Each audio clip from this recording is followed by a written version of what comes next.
Hi, family. I'm a grateful believer in Jesus Christ. I struggle with post-traumatic stress, control and trust issues. I'm a survivor of physical, emotional, and sexual abuse. My name is Beth.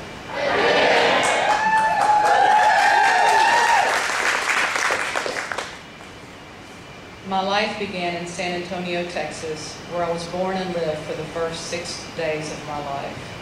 It was then that I met my forever family.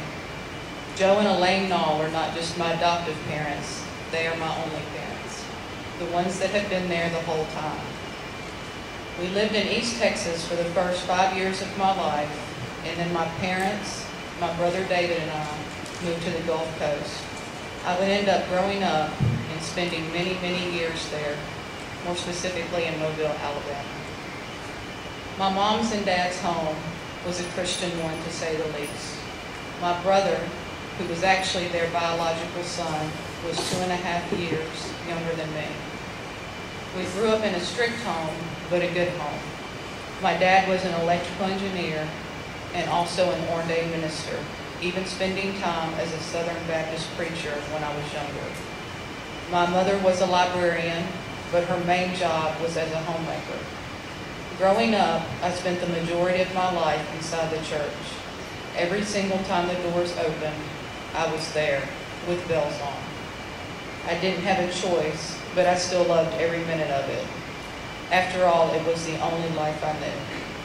I went to Christian schools, and up until the time I graduated high school, I had always worn uniforms and lived a life of extreme structure and discipline. I lived life in a bubble and really was clueless as to the harshness and the danger waiting outside for me in the real world. Don't get me wrong, I had a wonderful childhood and grew up very, very blessed with very godly parents. I never saw my parents fight.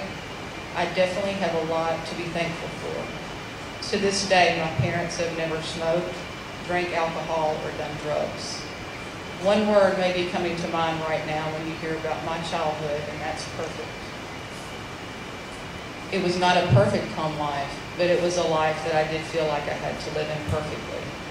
But this is not about my parents, their mistakes, or my brother, or my home growing up. However, my testimony is about me, my mistakes, my heartaches, and my joys. And no one is responsible for the way I feel or my actions but me. By the time I graduated high school, I was what most would consider a goody two-shoes.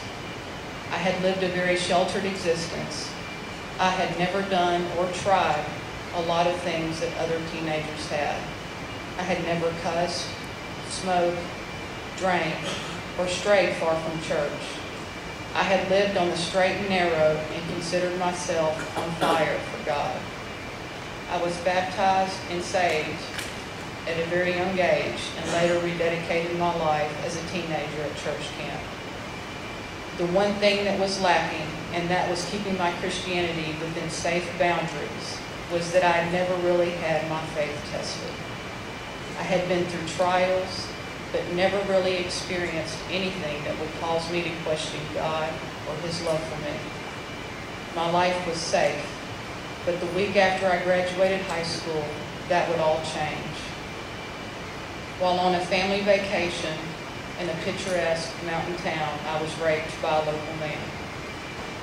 Devastated, I felt my world crumble around me. Too ashamed to tell my parents, I kept it a secret until I was an adult. Most of all, though, I was angry, actually furious that God would let this happen to me. My most sacred possession had been taken from me, my virginity. I felt robbed, and there began a long history of constantly asking God, why me? I had done everything that I felt was right. I lived the way I thought that I was supposed to. I felt like I didn't deserve it and blamed the one that I felt solely responsible, God. It was not the rapist whose name I didn't even know, it was God. I had grown up hearing about God's will and that He had a plan and that His plan was divine and perfect. For the first time, I couldn't have disagreed with that fact more. I no longer trusted God in my heart and soul, and over the next few years, I started down a dark path. I began making bad decision after bad decision. It started out with the people I surrounded myself with. I was a freshman living in the college dorms and exposed to freedom from my parents for the very first time. Fairly soon, I found myself in an unhealthy relationship, and from there began frequenting dance clubs, trying alcohol, and eventually marijuana. I had learned a way to feel numb, and I loved it. I quit going to school and made my way farther down a path and began taking ecstasy. Everyone that I was surrounding myself with was doing it. The environment I had placed myself in encouraged it, so I convinced myself that it was okay for me to do it too. Anything that helped take me out of my head was a good thing, a really good thing. By the age of 19, I had spiraled completely out of control. My life had no direction, and I had no dreams, goals, or aspirations to work towards. My parents eventually intervened and informed me that I needed to make a decision, and the best decision in their eyes was the military. I couldn't argue. After all, they were right, as much as I hated to admit it. And without their financial support, I wouldn't have made it on my own. My life began in the Air Force April the 26th of 2000. It became obvious really soon that I had absolutely no idea what I was getting myself into. I was in for a rude awakening and had no idea just how painful that wake-up call would be. Within a couple of weeks of basic training, I was recruited by the Presidential Honor Guard to be a ceremonial guardsman. I wasn't sure exactly what that entailed, but I knew it meant as soon as I graduated basic, I would be going to Washington, D.C. for tech school. And if I made it through that, I would be stationed there. I had my reservations, but was pressured to stick it out, and stick it out I did. I graduated basic, and from there flew to Washington, D.C. for what would end up being almost 7 years. I now found myself in a new and scary world. Washington, D.C. definitely wasn't Mobile, Alabama, and I experienced my first culture shock. Life as I knew it had completely changed. I was on my own, 1,000 miles away from home, and everything I knew. Honor Guard Tech School was especially hard, harder than I would have ever imagined. We were groomed to stand motionless for hours at a time and perform funerals flawlessly. Whether we were marching, carrying a flag or a casket, firing a rifle, or spinning it, it had to be perfect. I was in an elite unit, and I respected every aspect of it. I gave my best times 1,000. I was being yelled at like never before, and everything in me was completely broken down. My physical and emotional self would never be the same. But one of my proudest moments was when I graduated tech school and officially became a ceremonial guardsman, one of only 5 females at the time and 200 guys. As hard as it was, I wanted to succeed even more. I strived for perfection and acceptance from the people above me. I flourished on the job, physically at least. But the military funerals I did, the more death I was surrounded with, the more emotions that had to be stifled. We were put through rigorous training to ensure that no matter what happened in front or around us, we were to remain sharp, crisp, and motionless. My job was to bury heroes and perform presidential ceremonies, and I gave it my all. Within a year of arriving in Washington, my life would change even more significantly than I could have ever imagined. One day, while we were training with our rifles, I realized the bayonet to be fixed or attached at the end of my rifle was faulty. It would either stick or not stay latched. When I brought my concerns up to the instructor, I was threatened with paperwork. If I didn't complete the movement as directed against regulations, I would fail. Needless to say, mid-move, the bayonet flew off, went to my eyelid, and I jerked my head back. The immediate pain I felt was in the back of my skull, not my eye.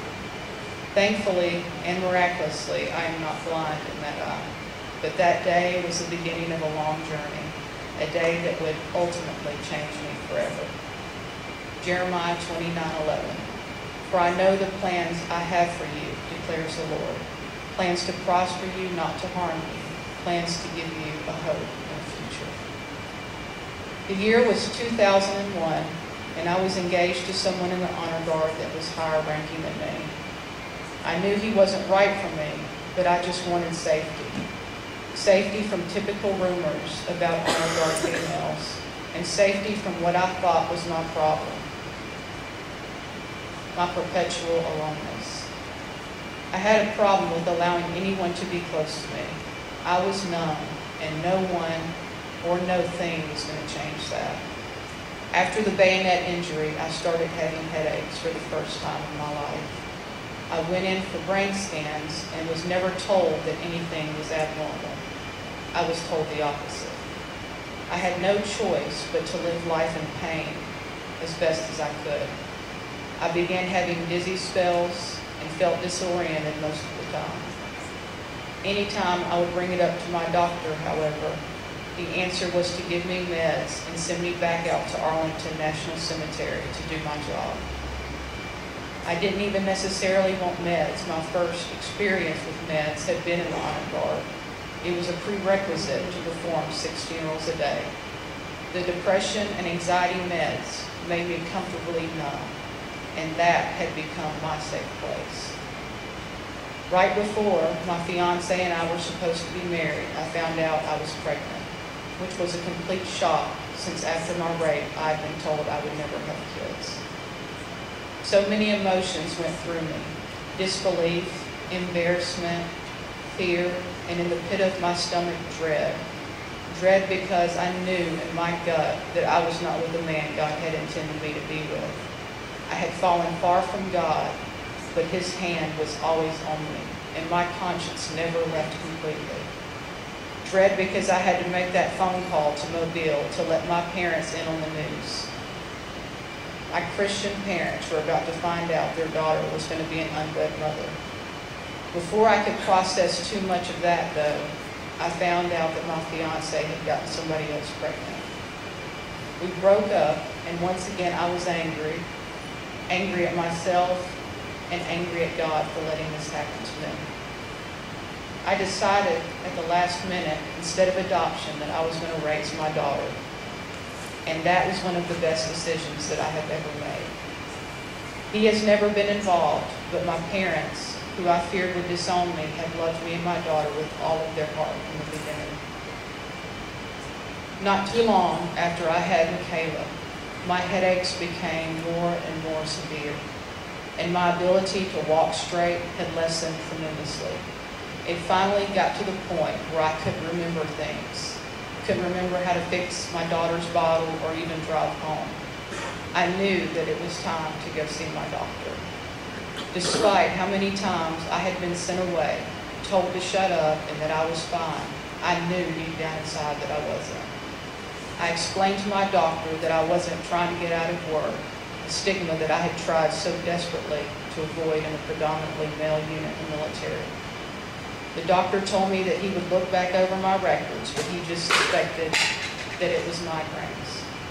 When he walked back in the room, I knew as I sat on the cold table staring at my shiny boots that something was wrong. He began with an apology. "I'm sorry, we overlooked it, but you need brain surgery. Your scans back in 2001 after the bayonet injury showed it, but because of the terminology, we overlooked it. I'm sorry." I was stunned. The date was April of 2003. Within 2 months and after several scans that showed the fluid on my brain had elevated, I had my first brain surgery.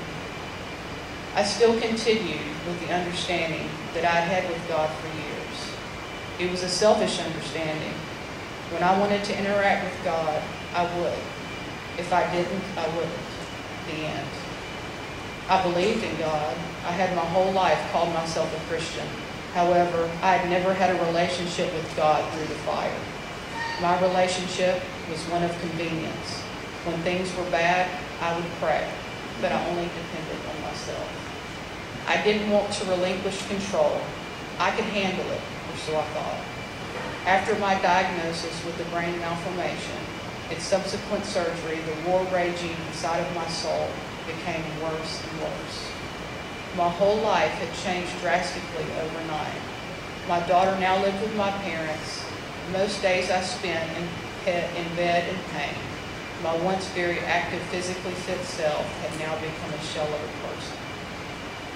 I also, once again, found myself in another abusive relationship. I had been in abusive relationships before, but they had been emotionally abusive, a fact which I had trouble or flat out refused to identify. This time around, however, I had found myself in not only an emotionally abusive relationship, but also a physical and sexually abusive one. I had started dating someone in 2003, not long before my brain surgery. Another high-ranking person in the military. It began with him being respectful and charming, but not too long afterwards it became explosive. It was initially just yelling all the time, and then I found myself being hit by him for the very first time, and eventually raped on a consistent basis. I had begun to excuse the inexcusable. I was putting up with things I never expected. I wasn't raised to think that it was okay to hit a woman, but for some reason I believed that I deserved it. It took me over a year to wake up and realize that I had to leave the relationship. Things were not going to get better, they were actually getting worse. After I left the relationship, even more of a shell of a person than I was. I had fully embraced the mentality that had been engraved in my mind over and over from military funerals. Emotions and feelings were bad. Numb is where you want to be. Nothing can hurt you there. I began hanging out in the Washington, D.C. bars more with my friends, and every once in a while I still went to church. But I was still angry, and I was not offering God anything. Still, it was a relationship of convenience, and I wasn't really interested in changing that. I did not allow myself to deal with the abusive relationship. Just like with the rape, I stuffed it deep down inside and just hoped that it would go away. Out of sight, out of mind. I was still in constant pain with my headaches, but I tried to square that deep inside as well. I was good at compartmentalizing everything. On New Year's Eve, 2006, my past came back to haunt me. In the wee hours of the beginning of 2007, my ex that had been abusive and that I had not been in contact with for over 3 years decided to pay me a visit. I still don't know to this day why, just that he was angry. He kicked the door to my apartment in, and over the course of a few hours brutally assaulted me. I suffered a traumatic brain injury and was left for dead. Genesis 50:20. You intended to harm me, but God intended it for good, to accomplish what is now being done, the saving of many lives. After I got out of ICU, my dad helped move me and everything I owned back to Mobile. I wanted to put the assault and everything in the military behind me. I was beyond angry, beyond hurt, beyond devastated. I was beyond caring. I was numb. Within a few months of being back, I found out I had to have a complete hysterectomy. Instead of looking at it as a blessing from God that I had Michaela, I looked at it once again as God punishing me by not letting me have any more children. Everything was about me. I didn't think that I was selfish because I hated myself, but I was. In my world, I was a victim and couldn't relate to anything but that and a failure. I began dating someone that I had known since middle school and eventually married him. I knew from the beginning he had a temper, but I truly believed that he would get better. He said he would get help. Soon enough, I had found myself in another abusive relationship, but this time it was a marriage, an emotionally abusive marriage. I had failed yet again, another mistake, but I felt stuck. I was constantly sick and was going through more surgery and couldn't possibly deal with anything else. My parents had moved to Tyler and were still taking care of my daughter, Michaela, another part of my life that I feel I had failed on. So my ex-husband and I packed up and moved to Tyler. Here I was in another new city, living with someone I knew once again that was not who God intended for me. Once again, Beth had done it her way, and she had failed. I felt like I was drowning. Within a year of moving to Tyler, my ex-husband made his first suicide attempt, and I had to have him committed. Life as I knew it was spiraling out of control quickly, and I, in typical Beth fashion, wanted to be numb. After years of being clean from many drugs, I turned to marijuana and fairly quickly found myself arrested for misdemeanor possession of marijuana. Having never been in trouble, I was placed on probation. I was humiliated, I had ashamed my parents, and I had let everyone down. I was constantly scared that one night my ex-husband would one day just snap and kill me to himself. He threatened it all the time, that one day I was going to be cleaning up his blood or Michaela would be covered in mine. I eventually, after years of believing that he truly loved me and that he wanted to get help, I filed for divorce. It was right after that I found him on the bathroom floor, overdosed, and foaming at the mouth from a second suicide attempt. Traumatized, I knew that I had to get help. My way wasn't working. I had to do something. I had to accept that it takes two people to be in an abusive relationship. And for some reason, I kept going back to this type of man over and over. I had cut God out of the equation long ago. I walked through the doors of Celebrate Recovery in 2011, a desperate woman, a broken woman. A woman that knew God loved me, but felt beyond redemption. I asked for all of this, the rape, the assault, the brain injuries, the broken marriage, the addiction, all of it. I was a victim, but I felt that I had earned it. I heard about a women's abuse recovery group through Green Acres Baptist Church and held to a small glimmer of hope that despite everything I had done or been through, God was handing me a lifeline. It was hard at first sharing with the other women, but it was such a relief to be surrounded by people that had been through similar struggles and understood. I was finally in a safe place. I was still on probation, but I had began to convince myself that I was completely in a better place. I didn't deserve that stigma. I began to feel sicker and was dealing with constant pain. On the outside, I was doing well. On the inside, I still felt like I was drowning, and I constantly struggled with anxiety and trust issues. Off and on, I would still slip back in the numb mental state, and eventually I missed a court date. I wasn't feeling well, but the bottom line was I didn't care enough to go. Because of that, I had to sit out my probation and spend 63 days in jail. And because of my health issues, I spent the whole time on a liquid diet. Everything that I knew was taken from me. My freedoms, everything. That was absolutely one of the best things that had ever happened to me. I was left with nothing but God, which it turned out was all that I needed. C.S. Lewis is quoted saying, "God allows us to experience the low points of life in order to teach us lessons that we could learn in no other way." I really realized that God does really love me, no matter how broken I am, how messed up I am, and how much I had let him down. My life had a purpose. Every bad decision and every traumatic thing I had been through, God could use for good. No matter how broken I felt physically, God was healing me emotionally and spiritually. My life is no longer all about me. I see God's hand in everything, and it is beautiful. Last year, I went through my first CR step study, and I began to really be able to let go of some of the deep pain and secrets that I had held on to for so long. I was free, finally. A situation that I thought was hopeless was not. God had changed my heart. All I had to do was let him. I am now married to a wonderful, godly man that cherishes and loves me like God wants. I finally found a man in Marty Kennedy that God intended me to be with. My daughter and I's relationship is being restored, as well as mine and my parents. I am a small group leader in the Women's Abuse Recovery Group and will soon help lead my first step study.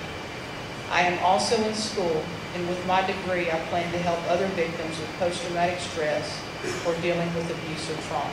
God never wastes a hurt. To anyone walking through the door for the very first time, you are in the right place and you are loved. You took the first step, and now God can use us to help you walk the rest. Healing begins here, right where you are. My name's Beth.